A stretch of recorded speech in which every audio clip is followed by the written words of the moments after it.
Ladies and gentlemen, there comes a season in every woman's life when her silence speaks louder than her words, and her strength is not shown by what she does in public, but by what she endures in private. A woman who learns the discipline of silence under the hand of God is not weak. She is dangerous to the enemy. She is not passive. She is powerful. For it is in the quiet places, in the hidden chambers of her soul, that God forges weapons the enemy cannot touch. Silence is not surrender. Silence is not defeat. Silence is not weakness. Silence is the sacred classroom of heaven. It is the place where God strips away the noise of opinions, chatter of critics, the sting of rejection, and the confusion of emotions until all that is left is her and her Creator. And in that silence, God begins to whisper identity, purpose, and strategy. You see, the enemy always expects you to fight loud. He expects you to retaliate with words, arguments with clapping back, with trying to prove your worth. But a woman trained by God understands the true art of warfare. She learns to stay silent when her flesh wants to scream. She learns to hold her peace because the Lord has already declared, "I will fight for you." It takes more strength to be silent than to speak. Anybody can argue. Anybody can fight with words. But it takes divine strength to stand still, to endure, to let God vindicate you when the world misunderstands you. There is a power in silence that confuses your enemies because they don't know what you're thinking. They don't know your next move, cannot predict your strategy. When God teaches a woman to stay silent and strong, He is protecting her destiny. He is telling her, don't waste your words in this season.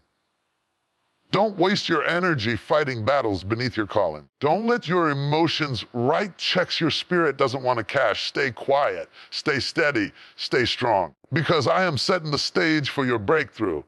Some battles are won not with swords, not with speeches, but with silence. The children of Israel walked around the walls of Jericho in silence until God said, shout, and the walls fell. Sometimes God will train you to stay quiet until the appointed time, and when He finally tells you to open your mouth, one word will break every wall that has been holding you back. So, my sister, don't despise the season of silence. Don't confuse silence with insignificance. Don't confuse hiddenness with abandonment. God hides His treasures until the right time. Diamonds are hidden in the earth.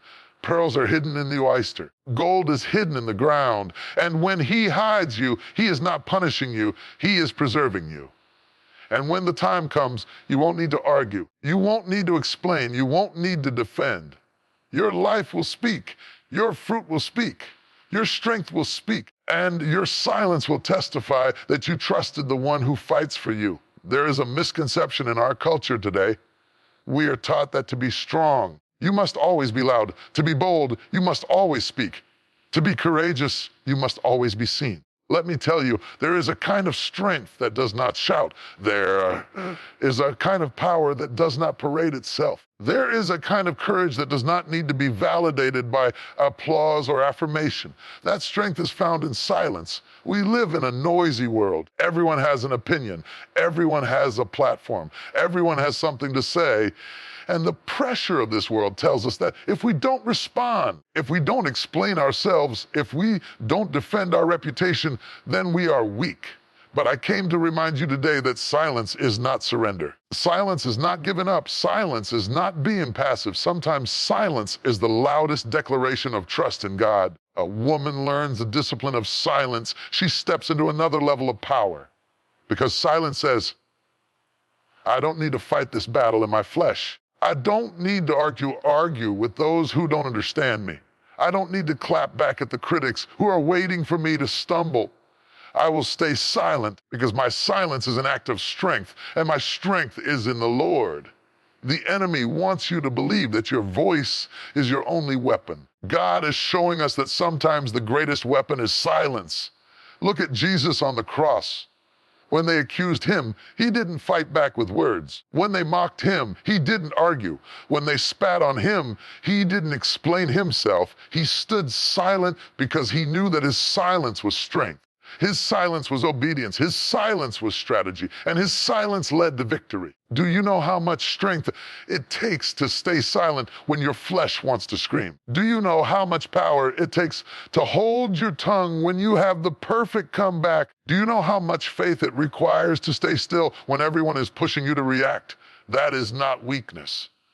That is divine strength. Because silence is not the absence of power. It is the presence of control. Silence is the sign that you are not ruled by emotions. Silence is the sign that you are not driven by insecurity. Silence is the sign that you trust God enough to let him do the fighting. Anybody can lash out. Anybody can argue. Anybody can gossip. But it takes a woman of divine strength to say, I will not waste my breath. I will not waste my energy. I will not waste my words on battles beneath my destiny. I will stand in silence because God is my defender. You see, silence is not empty. Silence is loaded. Silence is not absence. Silence is strategy. Silence is when your spirit is speaking louder than your mouth. Silence is when your prayer life takes the place of your tongue. Silence is when your faith makes declarations that no human ear can hear, but heaven responds to. Silence is when you turn your back on the noise of the world and tune into the whisper of God. The word tells us in Exodus, the Lord will fight for you. You shall hold your peace. Holding your peace is not weakness. It's faith. It's trust. It's strength. When God tells you to hold your peace, he's saying, stay silent because I've already gone ahead of you. Stay silent because I've already declared the outcome. Stay silent because vengeance is mine and I will repay. Think about the walls of Jericho. The Israelites didn't bring the walls down by shouting on the first day. They didn't bring them down by complaining or questioning the process. They walked in silence for 6 days. Can you imagine how hard that was? To walk in circles with enemies mocking them from the walls and still say nothing. That was not weakness. That was discipline. That was faith. That was divine strength. And when God finally told them to shout, the walls came down. Some of you are in your silent season right now. You're walking around walls that haven't moved. You're praying prayers that haven't been answered. You're facing situations where you want to explain or retaliate. But God is saying, stay silent, stay steady, stay strong, because your silence is not weakness. It's preparation. I am teaching you how to fight with restraint. I am training you to trust me in ways you never have before. And when the appointed time comes, your silence will turn into a shout that brings walls crashing down. Silence also protects your destiny, because not everyone needs access to what God is doing inside you. Sometimes God tells you to stay silent because premature words can sabotage future promises. Cannot tell everyone your dream. You cannot share every plan. You cannot explain every vision. Some things are meant to be carried in the womb of silence until God says it's time to give birth. Remember Mary, the mother of Jesus. When the angel told her she would carry the Son of God, she didn't go shouting it from the rooftops. She treasured it in her heart. She stayed silent because the promise was too holy to be mishandled by the opinions of others. Because the enemy cannot fight what he does not know. When you stay silent, the enemy cannot anticipate your next move. He cannot manipulate what he cannot hear.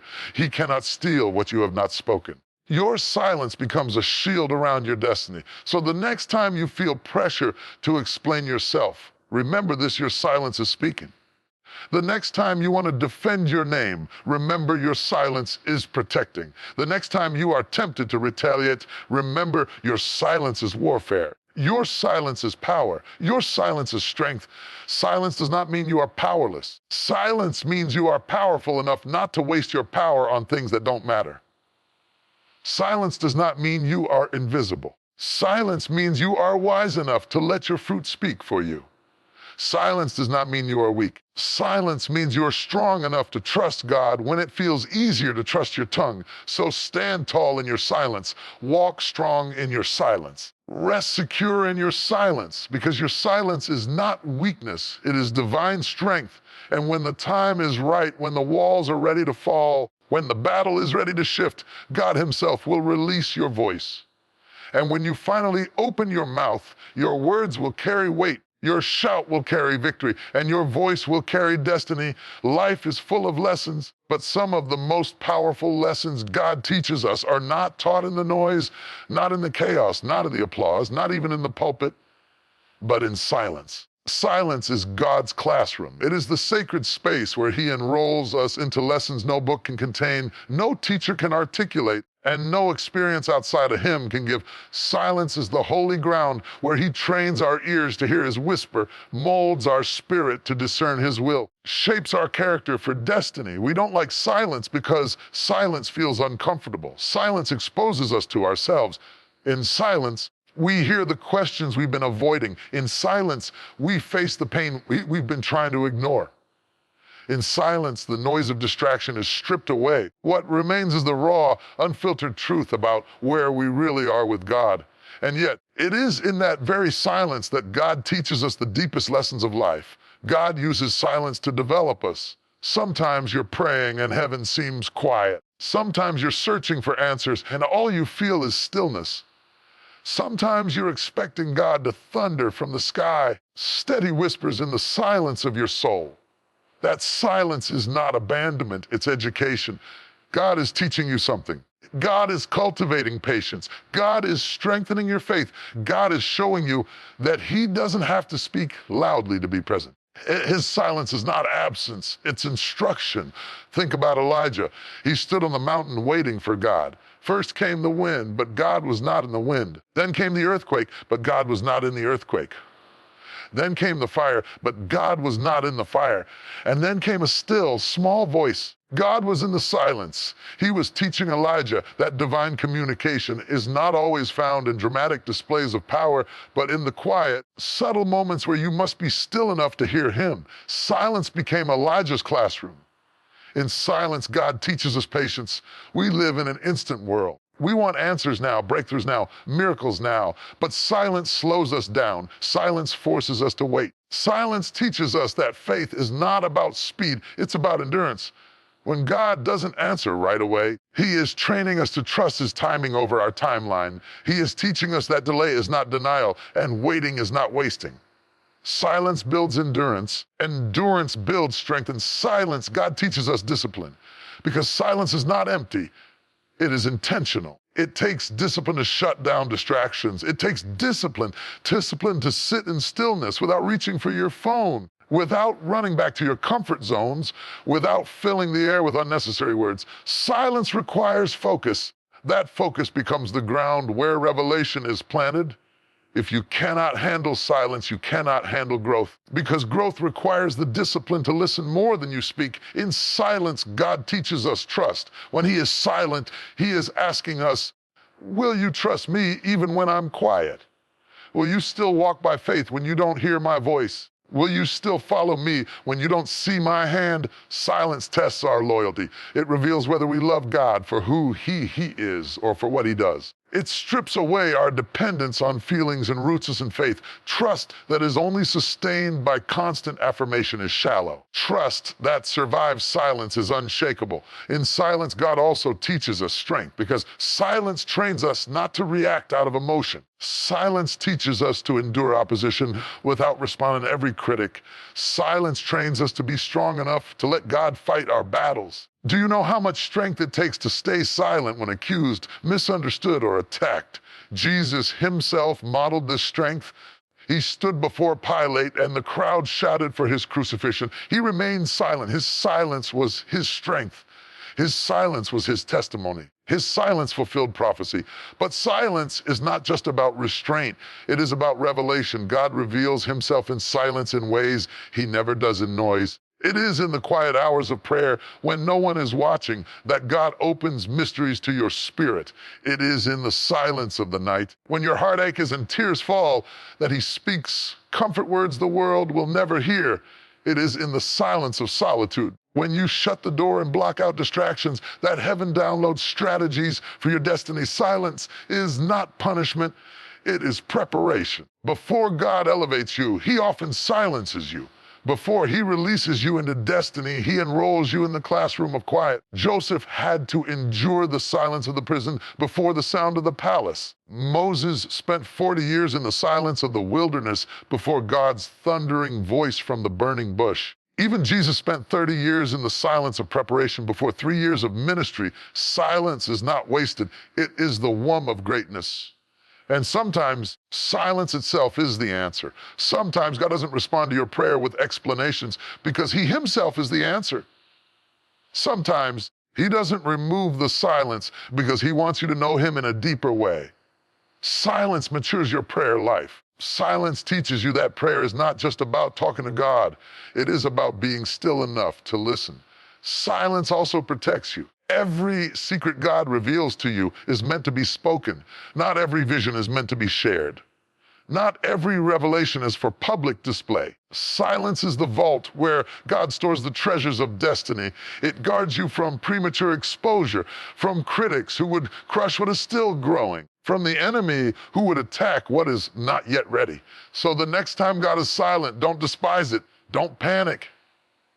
Don't think he has forgotten you. See it as your classroom. See it as the place where he is training you, refining you, teaching you lessons that will sustain you when the noise of life becomes too much. A noisy world teaches you to perform. A silent God teaches you to trust. A noisy world teaches you to seek attention.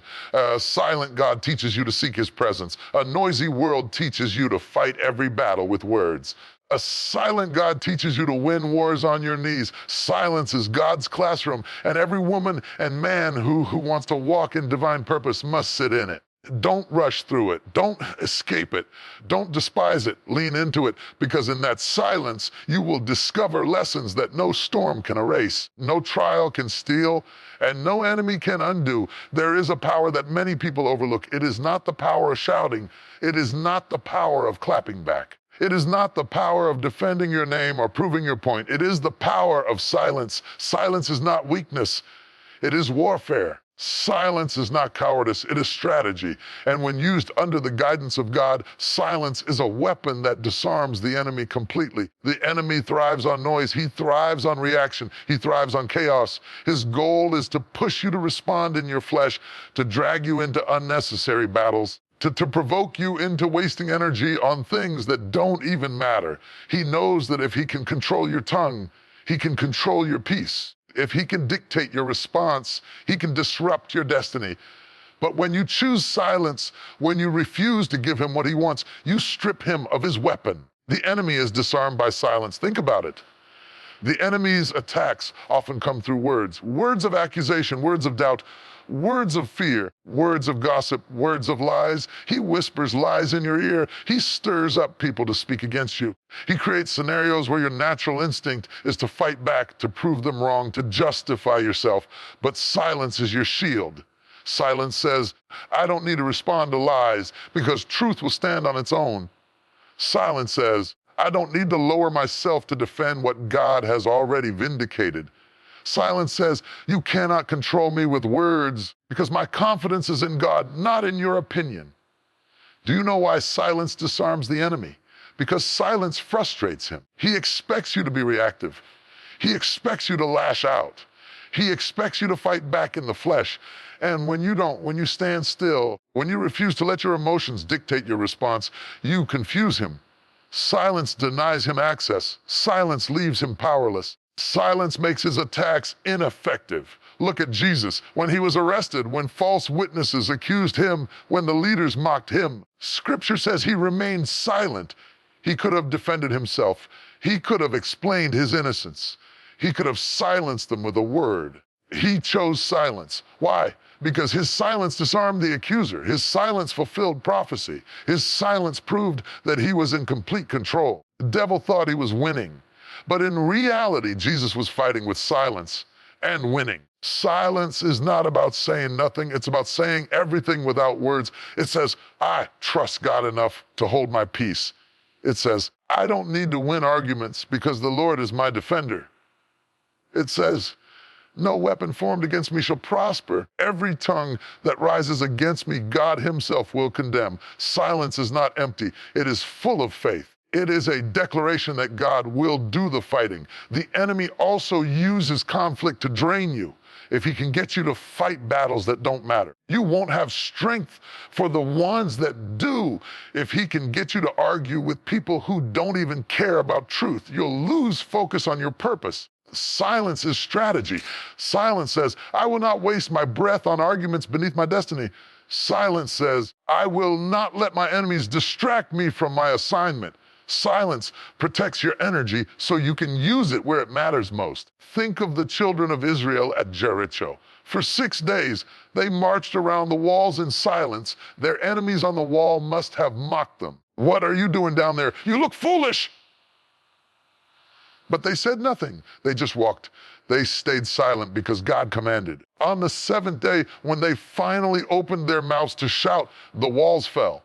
Their silence disarmed the enemy until the moment of breakthrough. Sometimes the most spiritual thing you can do is shut your mouth, not out of fear, not out of intimidation, but out of faith. Silence is not passive, it is powerful. Silence is a way of saying, I refuse to give the devil free access to my tongue.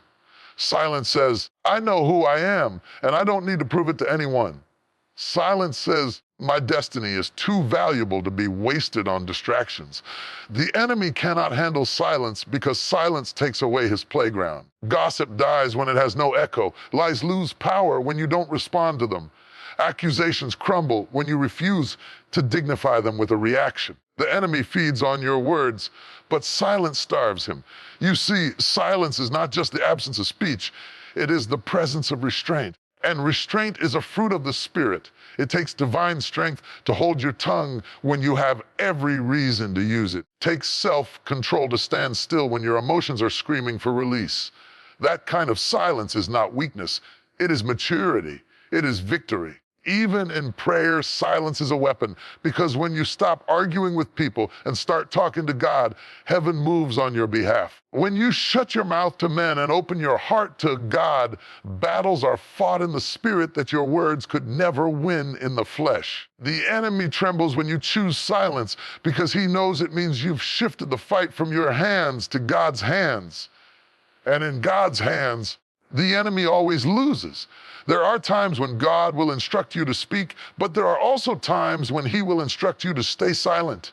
Both are weapons. Both are strategies. The key is discernment. Sometimes your shout brings walls down. Sometimes your silence does. Sometimes your words bind the enemy. Sometimes your silence confuses him. Either way, when you obey God's direction, the enemy is defeated. So the next time the enemy provokes you, remember this truth: silence is not weakness. It is strength. Silence is not cowardice. It is confidence. Silence is not surrender. It is strategy. The enemy is disarmed by silence because silence says, you have no control over me.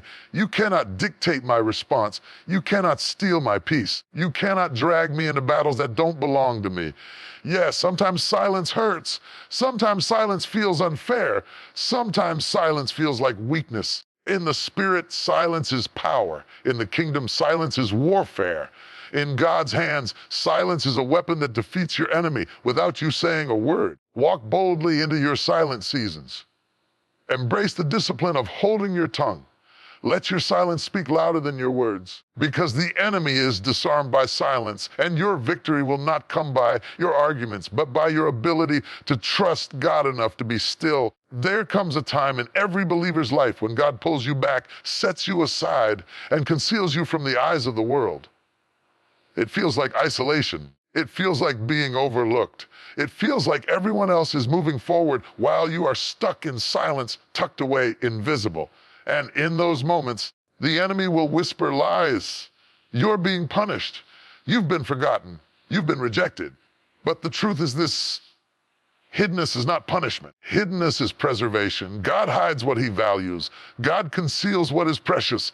God shields what is not ready to be exposed. Diamonds don't lie on the surface of the ground. They are hidden deep in the earth until they are mined, refined, and set. Pearls don't float on the waves of the ocean.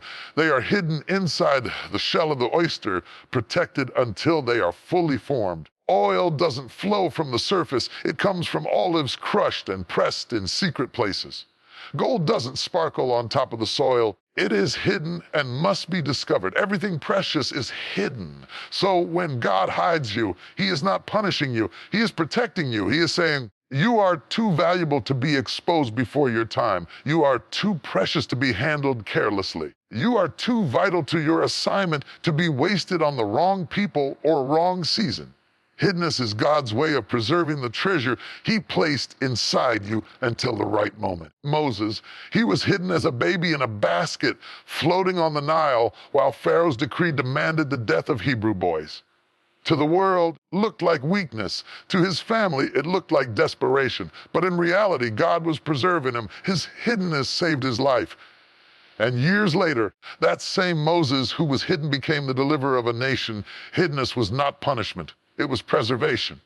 Think about David. Anointed to be king, yet hidden in the fields with sheep, overlooked by his father, forgotten by his brothers, dismissed by Samuel until God spoke. To human eyes, it seemed unfair. How could a king be hidden behind sheep? But God was preserving him. He was protecting him from premature exposure. He was shaping his heart in the secret place before placing a crown on his head. The fields were not punishment. They were preservation. Even Jesus himself was hidden. 30 years of obscurity, 30 years of silence, 30 years of being known only as the carpenter's son before 3 years of ministry. If the Son of God himself had to endure hiddenness, how much more will we? But his hidden years were not wasted. They were formative. They were years of preparation, years of preservation, years of becoming before revealing. Hiddenness was not punishment. It was preservation for the cross, preservation for resurrection, preservation for the redemption of the world. Hiddenness preserves you from premature exposure, because exposure before preparation is dangerous. If you step into your assignment before God has refined you, the weight of the call can crush you. If you are seen too soon, the opinions of others can shape you before God has fully established your identity. If you are celebrated prematurely, pride can kill what purpose was supposed to birth. So God hides you, not because He doesn't love you, because He loves you too much to let you self-destruct.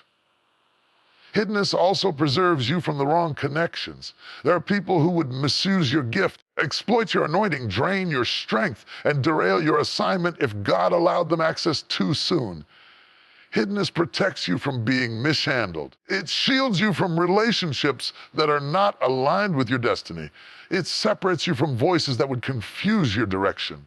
In hiddenness, God keeps you safe until He brings the right people, the right opportunities, and the right season to surround you. Hiddenness preserves your purity. In a world that craves attention, applause, and affirmation, God silences the noise around you so He can purify your motives. He asks, do you want the platform or do you want my presence? Do you want applause or do you want anointing?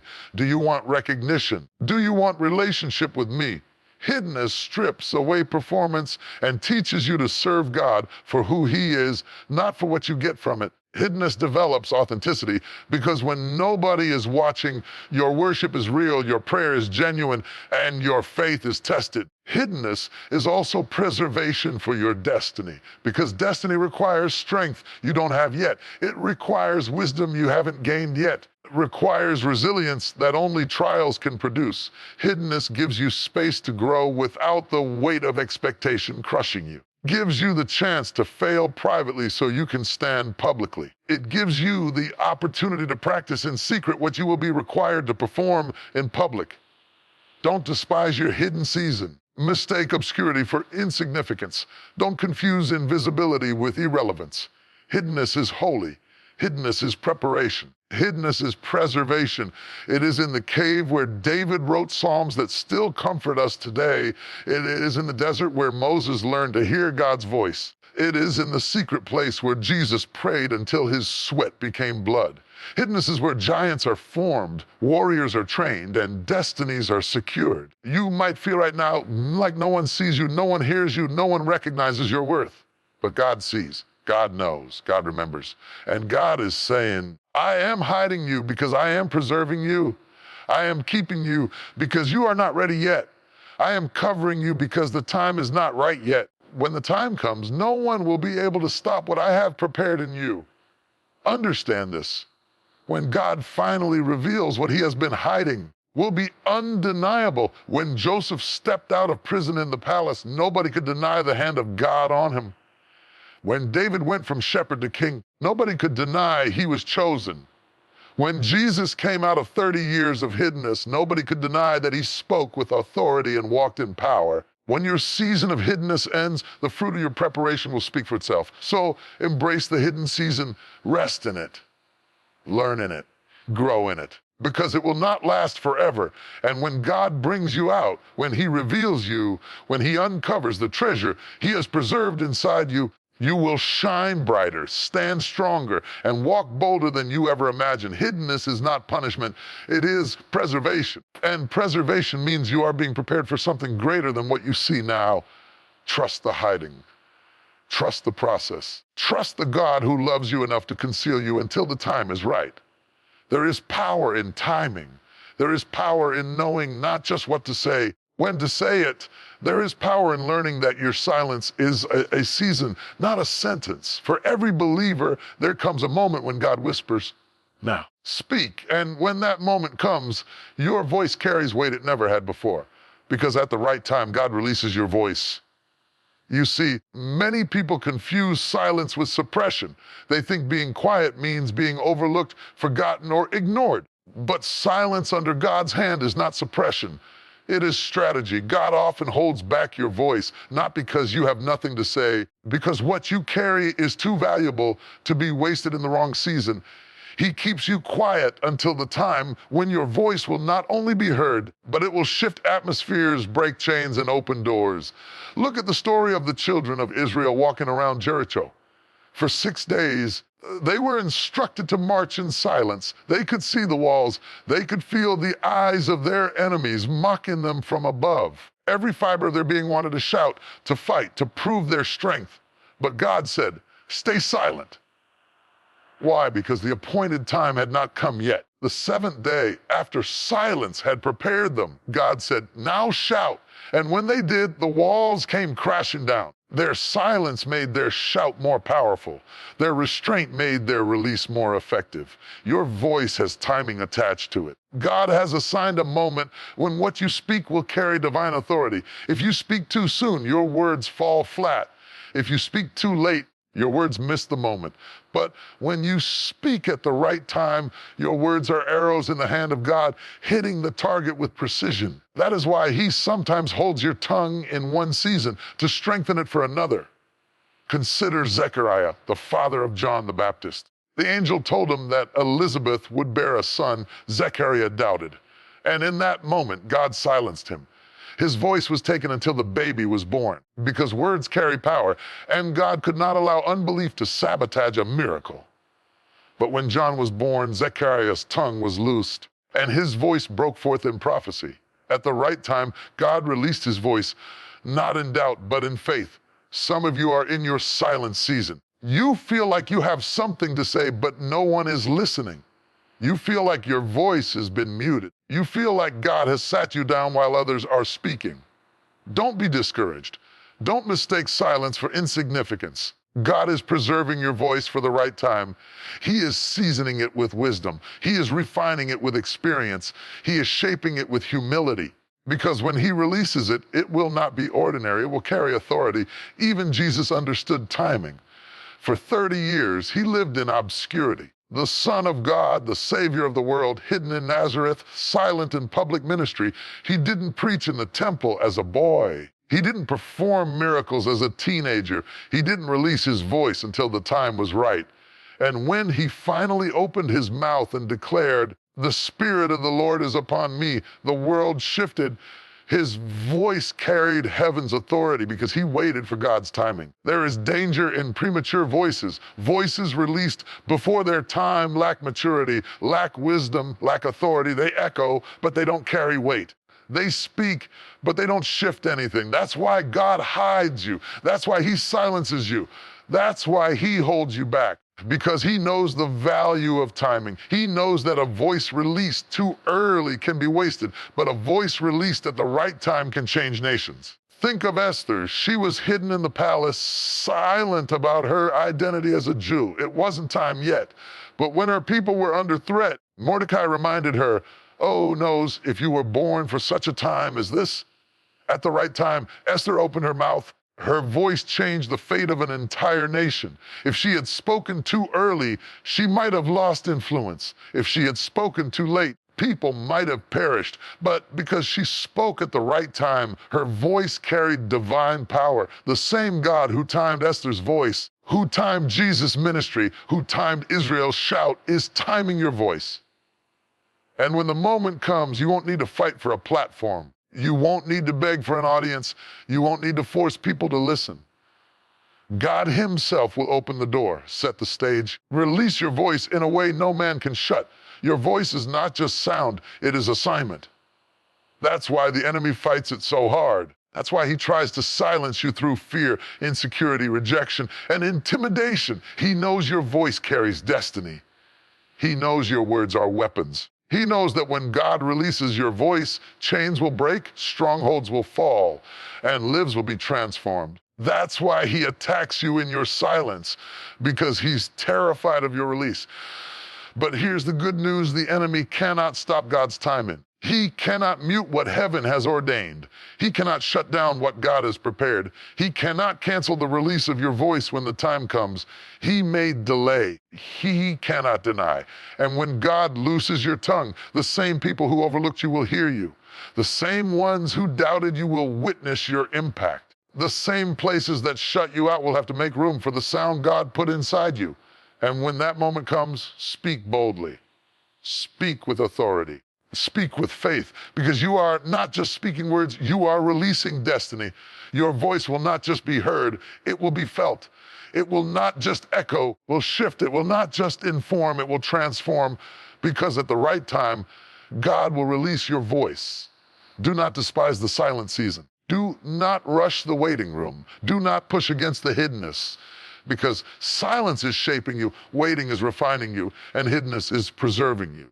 And when the fullness of time comes, the silence will break, the waiting will end, the hiddenness will lift, and your voice will thunder with divine power. The right time, God releases your voice. And when he does, walls will fall, nations will shift, chains will break, and destinies will awaken. Until then, stay faithful, stay steady, stay silent when he says silent. Because when he says speak, heaven will back every word that comes out of your mouth.